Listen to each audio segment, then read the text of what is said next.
इमली और आलू बुखारे का बहुत ही मज़ेदार सा ठंडा ठंडा सा ये शरबत बिल्कुल परफेक्ट मेजरमेंट्स और सही नाप तोल के साथ आज हम बनाएंगे। इसमें कुछ स्पेशल इंग्रेडिएंट्स भी ऐड करेंगे जो इसके टेस्ट को चार चांद लगा देंगे। इस शरबत को आप बनाकर स्टोर भी कर सकते हैं ताकि आपका जब भी दिल चाहे आप ये मज़ेदार सा शरबत बनाकर पी सकते हैं। अस्सलाम वालेकुम, welcome back to my channel. कैसे हैं आप सब? उम्मीद करती हूँ आप सब खैरियत से होंगे। तो आइए जल्दी से ये शरबत बनाना स्टार्ट करते हैं। बिस्मिल्लाहिर्रहमानिर्रहीम। तो ये मज़ेदार से शरबत बनाने के लिए मैंने यहाँ पे 250 ग्राम इमली ली है। साथ ही इसमें हम शामिल कर देंगे 250 ग्राम आलू बुखारा। जितनी इमली है उतना ही इसमें आलू बुखारा ऐड होगा। अब हमने इनका पल्प निकालना है और पल्प निकालने का बहुत ही आसान तरीका मैं आपके साथ शेयर कर रही हूँ। 4-5 घंटे के लिए या फिर ओवरनाइट के लिए हमने इनको भिगोना नहीं है। तो सबसे पहले जैसे कि आप देख रहे हैं दोनों को मैंने एक पैन में शामिल कर दिया है और साथ ही इसमें मैंने शामिल कर दिया है 1 लीटर पानी।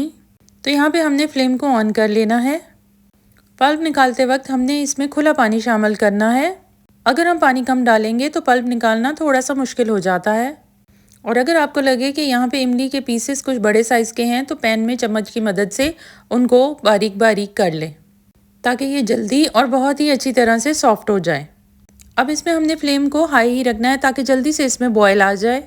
और जैसे ही इसमें बॉयल आ जाएगा हमने फ्लेम को बिल्कुल हल्का कर देना है। जैसे कि दम वाली आंच होती है हमने इसको 20 से 25 मिनट के लिए पका लेना है।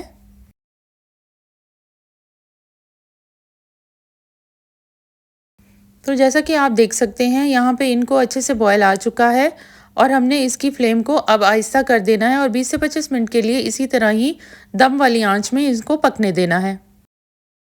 तो यहाँ पे इनको पकते हुए आधा घंटा हो चुका है।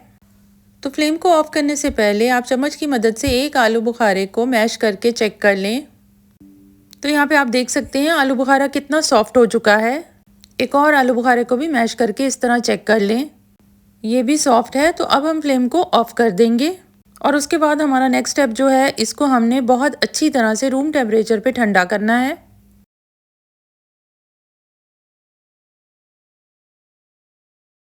तो यहाँ पे आप देख सकते हैं ठंडा होने के बाद ये कितना थिक हो चुका है। तो इसमें मैं मज़ीद आधा लीटर पानी शामिल कर रही हूँ ताकि ये थोड़ा सा पतला हो जाए, क्योंकि अगर हम थिक को छानने की कोशिश करेंगे तो एक तो इसका पल्प भी ज़ाया होगा और सेकेंडली इसको छानना भी बहुत मुश्किल होगा। तो यहाँ पे पानी शामिल करने के बाद इसको हमने अच्छी तरह से मिक्स करना है।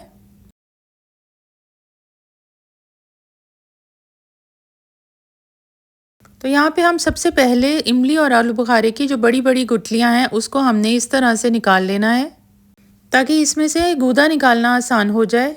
और गुठलियाँ निकालने के लिए इसी तरह से किसी भी खुली जाली का हमने इस्तेमाल कर लेना है, या तो आप इस तरह से स्नैक्स को फ्राई करने वाला ये स्पाइडर ले लें, ये तकरीबन हर घर में ही होता है, या फिर हम ये काम किसी भी प्लास्टिक की टोकरी से भी कर सकते हैं। तो यहाँ पे आप देख सकते हैं हमने इनका पल्प अलग कर लिया है। अब उसके बाद हमने एक बोल ले लेना है और एक बारीक जाली ले लेनी है। बोल के ऊपर बारीक जाली रख के हमने इसको अच्छे से स्ट्रेन कर लेना है। अब कुछ लोग इस पॉइंट पे इस मिक्सचर को ब्लेंड कर लेते हैं, लेकिन हमने इसको बिल्कुल भी ब्लेंड नहीं करना, क्योंकि अभी भी इसमें आलू बुखारे या इमली के सख्त वाले छिलके या जाले वगैरह हैं। अगर आप इस पॉइंट पे इसको ब्लेंड कर लेंगे तो वो सब कुछ भी इसके साथ ही ब्लेंड हो जाएगा, जो कि शरबत में बिल्कुल भी अच्छा नहीं लगता। तो जैसे कि आप देख रहे हैं इस तरह से हम इसको ब्लेंड करने की बजाय जाली की मदद से छान लेंगे। ज़ाहिर है थोड़ी सी मेहनत तो लगेगी, लेकिन इसके बदले में आपको सिल्की स्मूथ सा पल्प मिल जाएगा, किसी भी इम्प्योरिटी के बगैर बिल्कुल साफ़ सुथरा, और इसमें फिर पल्प की वेस्टेज भी ना होने के बराबर है। इसमें अब थोड़ा सा पानी मैंने शामिल किया है 1 कप के बराबर, और इसको हमने अच्छी से छान लेना है, क्योंकि इसमें अगर थोड़ा सा जो गुदा रह गया है उसको भी हम निकाल लेंगे, उसको भी हमने वेस्ट नहीं करना। देखिए छानने के बाद सिर्फ गुठलियाँ और छिलके वगैरह ही बच गए हैं। अब दोबारा से इसको हमने डाल देना है पैन में, क्योंकि अब हमने इसकी फ़ाइनल कुकिंग करनी है। तो यहाँ पे हमने अब फ्लेम ऑन कर देना है और साथ ही इसमें कुछ मसाले ऐड कर लेने हैं। 1 छोटी चम्मच इसमें जाएगा भुना कुटा हुआ ज़ीरा, इसको आपने बारीक पीस लेना है। साथ ही इसमें जाएगा 1 छोटी चम्मच नमक का,